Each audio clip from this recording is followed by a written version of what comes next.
שיר למעלות, אשא עיניי אל ההרים, אוי מאין יבוא עזרי, עזרי מעם השם.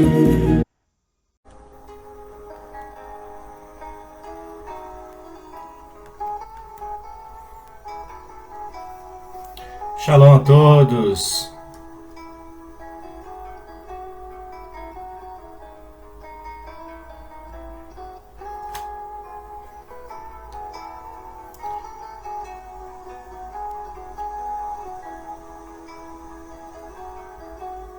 Shalom a todos.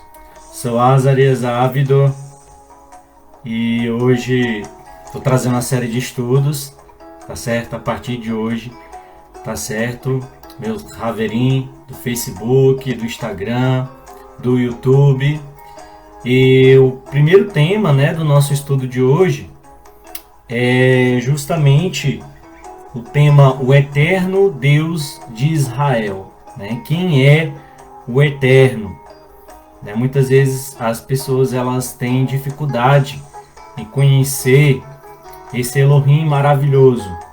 Porém, estou trazendo hoje esse pequeno estudo, é um estudo simples, para que você possa ter aí a sua vida edificada. Bishem Yeshua HaMashiach.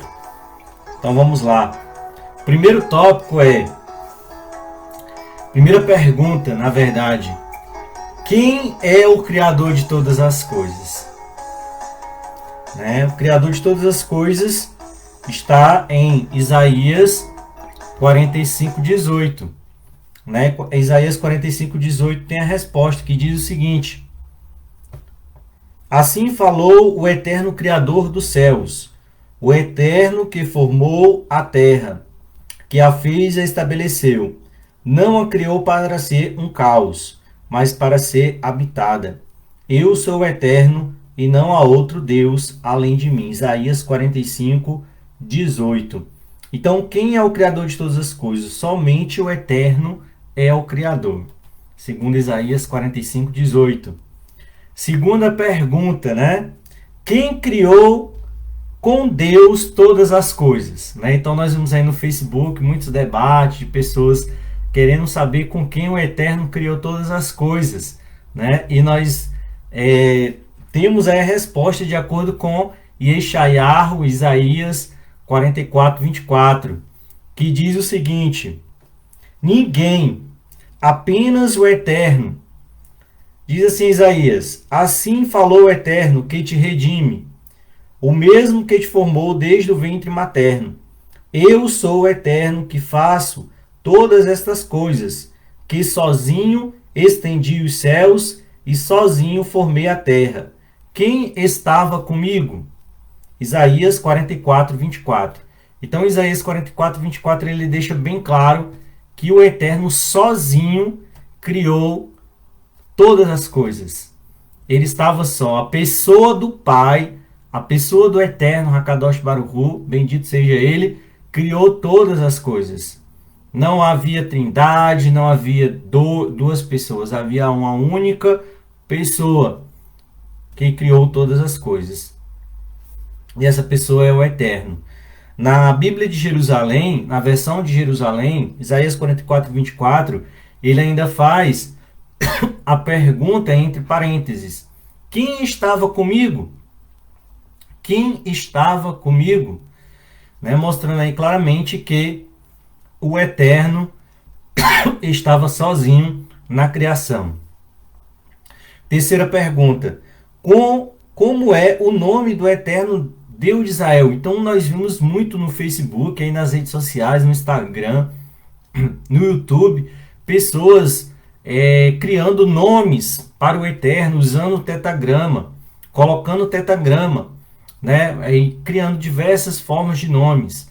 Porém, na palavra do Eterno, Isaías 42:8 diz o seguinte: o seu nome é Yod-Heh-Vav-Heh, ou seja, impronunciável.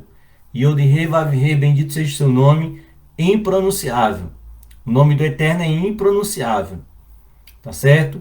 eu gosto muito de usar a palavra Yah, né? Porque vem de aleluia. Aleluia. Aleluia, louvai a Yah. Né? Mas é somente até essa parte aí que eu creio que seja o mais próximo, a referência mais próxima do nome do Eterno, seja Yah. Porém, o complemento do nome do Eterno, pelo fato de ser tão sagrado, de ser tão kadosh, de ser tão santo, ele é impronunciável. Então é preferível que possamos usar, né, as referências como o Eterno, né, o Eterno, o Criador, El Elyon, o Altíssimo, El Shaddai, o Todo-Poderoso, e assim por diante. Então, segundo Isaías 42:8, Yod-He Vav-He é o nome do Eterno, Hakadosh Baruch Hu, bendito seja ele. Porém, é um nome impronunciável, tá certo? Como eu falei anteriormente, o mais próximo que podemos chegar é Yah, por conta da palavra Hallelujah, que vem do hebraico, que significa louvai a Yah. Mas esta referência, Yah, ela é a mais próxima, tá certo? De acordo com todos os estudos, rabinos, etc. Sabemos que Yah é a forma mais próxima, a referência mais próxima do nome do Eterno. Porém, esse nome é tão kadosh, tão santo, tão sagrado, que para as pessoas que não fazem parte do povo do Eterno, não é recomendável falar esse nome diante de pessoas que comem carnes que não são limpas, né, que vivem uma vida que não é uma vida que não tem as mitzvot como referência na sua vida, os mandamentos, né? Pessoa pratica idolatria, pratica coisas que o Eterno abomina. Então, você mesmo causa uma transgressão pronunciando o nome do Eterno para essas pessoas, né? Então, quando você usa as referências El Shaddai, o Todo-Poderoso, El Elyon, o Altíssimo, o Criador, o Eterno, aí tudo ótimo, tudo bem, tá certo? Porém, as letras, o tetragrama que compõe realmente o nome do Eterno é Yod-He Vav-He, tá certo? Então, dando continuidade, a próxima pergunta, a quarta pergunta diz: o Eterno Deus é único ou é composto de outras divindades ou de uma trindade, né?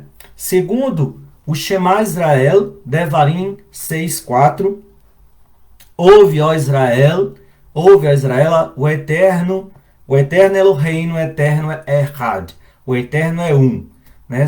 O Shema Israel nos mostra que a pessoa do Eterno é uma.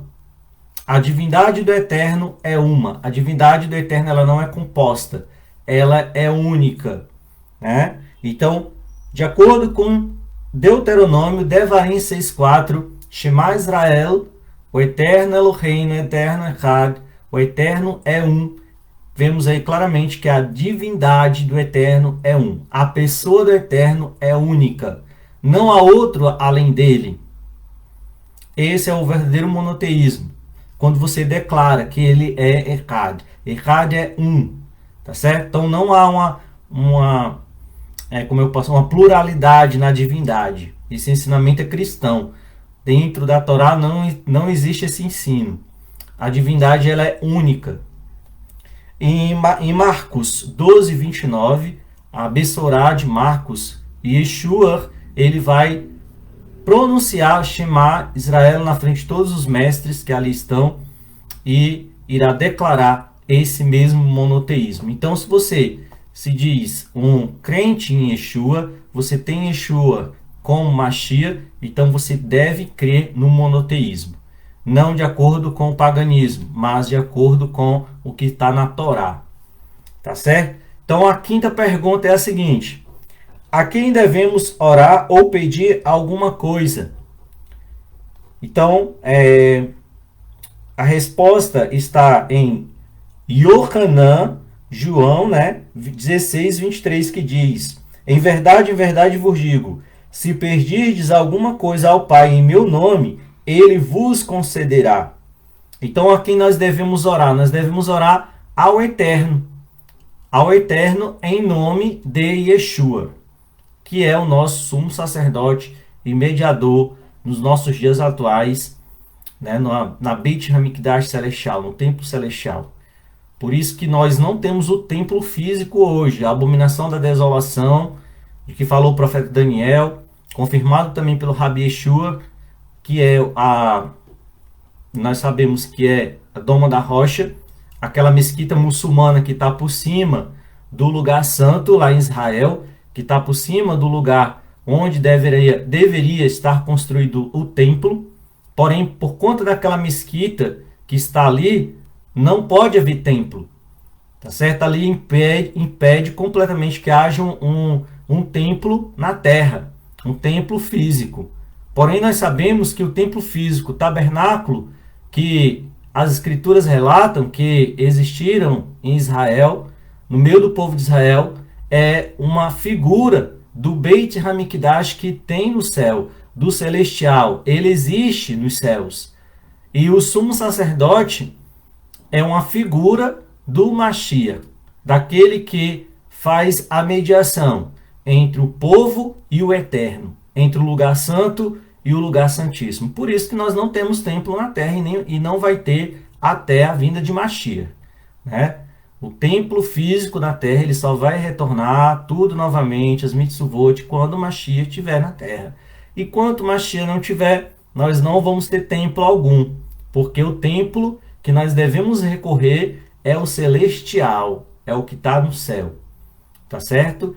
Então, por isso que Yeshua ele pede para que nós possamos orar, pedir ao seu Pai, ao nosso Pai Celestial, Hakadosh Baruch Hu, bendito seja o seu nome, no nome de Yeshua, porque ele é o nosso mediador. Shal Hashalia, 1 Timóteo 2,5 diz, porque há um só Elohim, há um só Deus, e há um só mediador entre o eterno, entre Deus e a humanidade. Yeshua HaMashiach, homem. Então, nessa declaração aí de Shal Hashalia, nós vemos claramente que existe apenas um único Deus, que é o Deus de Israel, e um único mediador. Ora, se Yeshua é mediador, logo ele não pode ser Deus, né? E muito menos ele não pode ter nenhum tipo de divindade.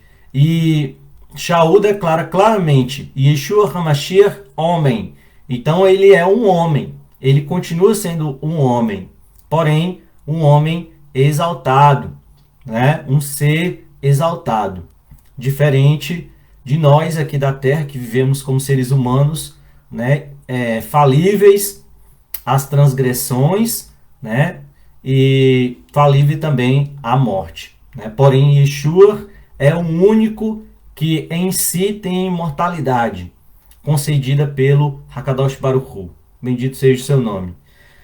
E claramente, Haverim, nós vemos aqui que a resposta é a Deus em nome do ungido Yeshua. Sexta pergunta. A quem deve ser dada honras, glória e adoração? Em Romanos, no capítulo 16, versículo 27, diz o seguinte: a único Deus e sábio seja dada glórias em nome de Yeshua o ungido, pelos séculos dos séculos. Romanos 16, 27. Então nós adoramos, damos honras e glória de adoração somente ao Eterno, em nome de Yeshua HaMashiach. Somente um Deus, o Eterno.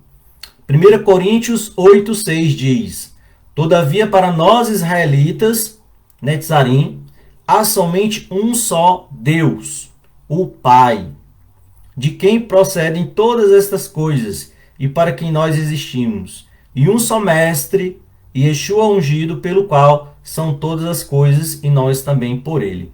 Então o nosso Mestre, o cabeça da Carral é Yeshua, e o cabeça de Yeshua é o Eterno, né? Como Shaul ele deixa bem claro lá em 1 Coríntios capítulo 11, que o Eterno é o cabeça do ungido, do Mashiach. O Mashiach é o cabeça da congregação. Tá certo? Então, o cabeça da congregação é Yeshua, não é o homem. O homem, ele é um instrumento apenas. Porém, ele não é o cabeça. O cabeça é o Mashiach. tá certo? Por isso que eu friso tanto na importância das congregações elas não terem um único líder, né? As congregações elas têm uma liderança ali conjunta de em torno de 6 a 10 homens e não somente um mandando em tudo, porque aí se torna um modelo papal, né? Um modelo que vem de Roma. E nós, israelitas Netzarim, nós não cremos nesse modelo de liderança. Ou seja, uma congregação deve ter pelo menos ali de 6 a 10 homens, né, na liderança da Carral, e não somente um único homem mandando em tudo, porque aí você está já entrando num outro assunto, né, que nós podemos abordar em outro momento, que é um assunto chamado nicolaísmo, né, onde a congregação inteira concede um determinado poder a uma só pessoa, e essa pessoa ela comanda a congregação como se ela fosse um papa, né? Então, nós não cremos dessa forma, né? A liderança ela deve partir de um conjunto de homens, né? Assim como nós temos o grande exemplo quando Yeshua delegou a autoridade a 12 apóstolos, né? A 12 Rachalia. Então, nós vemos aí claramente que ele não concentrou somente a autoridade nele, mas ele distribuiu essa autoridade para que nós possamos ser, como Shaul Hashele afirma, edificado no fundamento dos apóstolos e dos profetas, né? Então nós temos que ter aí as duas coisas. Nós temos que ter o Taná na edificação dos profetas e nós temos que ter os escritos Ketuvim Notzerim edificados no ensino apostólico dos apóstolos, tá certo? Então, vamos lá dando continuidade. 8. Quem é o verdadeiro Deus e devemos reconhecer que ele é um só? A resposta é: depende em reconhecermos que o eterno Deus de Israel é o único Deus verdadeiro e que Yeshua é o verdadeiro ungido prometido a Israel. Segundo Iocanã 17:3 diz: e a vida eterna é esta, que reconheçam a ti só, por único Deus verdadeiro, e a Yeshua HaMashiach, a quem tu enviaste. Então, consiste em vida eterna reconhecer o verdadeiro monoteísmo bíblico, o verdadeiro monoteísmo, a verdadeira unicidade do eterno, que ele é errado, que ele é um, que a pessoa do eterno é uma, que a pessoa do Pai é uma, que só ele é Deus e que além dele não há outro. E que Yeshua é o seu ungido designado. Tá certo? Então, esse é o verdadeiro conhecimento que nós devemos professar e compartilhar com aqueles que não sabem, que não conhecem. Tá certo? Então, nós, israelitas Netzarim, nós não cremos em trindade. A trindade é um fruto do 4º século, ali no concílio de Niceia, né? Não tem nada a ver com o ensinamento provindo do judaísmo e da Torá. E também nós não cremos no unicismo cristão, que ensina que Yeshua é Deus, né? Manifestado aí de 3 formas. Então, esses ensinos vêm do paganismo e nós não reconhecemos esse tipo de ensino, tá certo? Yeshua, para nós, ele é um homem. E nós não o adoramos somente o Deus de Israel. O Deus de Yeshua, como ele mesmo fala lá em Guilherme, em Apocalipse, que este é o meu Deus, o vosso Deus, o meu Pai e o vosso Pai, né? E ele repete 4 vezes a palavra meu Deus. Este é o templo do meu Deus, a nova Jerusalém do meu Deus, que faz parte do meu Deus. Então ele repete 4 vezes o meu Deus. Então Yeshua nos deixa claro que o eterno é Echad, o eterno é um, e que além dele não há outro. Se quiserem nos chamar de cristãos porque cremos em Yeshua, pode chamar. Porém, eu não me denomino cristão, porque eu não creio em trindade, eu não creio nos dogmas da cristandade. Eu creio na Torá, no que está nos escritos dos profetas e da Torá. Ok? Nós somos israelitas Netzarim. Como Shaul Hashaliah fala em 1 Coríntios 10:31, né? Não deis escândalo nem aos Yehudim, aos judeus, os endurecidos, aqueles que não aceitam o Mashiach, por isso que estão sofrendo até os dias de hoje, porque rejeitaram o Mashiach e continuam rejeitando. Não deis escândalos aos gentios, que são aqueles que vivem no paganismo, celebrando festas do paganismo, na idolatria, comendo carne de porco, fazendo coisas que a Torá abomina. E nem a congregação do Eterno, que somos nós, que fomos tirados do gentilismo e hoje estamos abraçando a Torá e nos unindo à comunidade de Israel. Ok? Então é isso, esse pequeno estudo que eu gostaria de compartilhar com os Haverim. Bishem Yeshua HaMashiach, sou Azarias Ávido, meu nome é israelita e estou aqui com vocês para compartilhar conhecimento. Próximo estudo nós vamos falar sobre o Messias de Israel, nosso segundo estudo. Ok? São em torno de 15 estudos que eu vou deixar aqui no Facebook para os Haverim. Um forte abraço, Laila Tov, Shalom.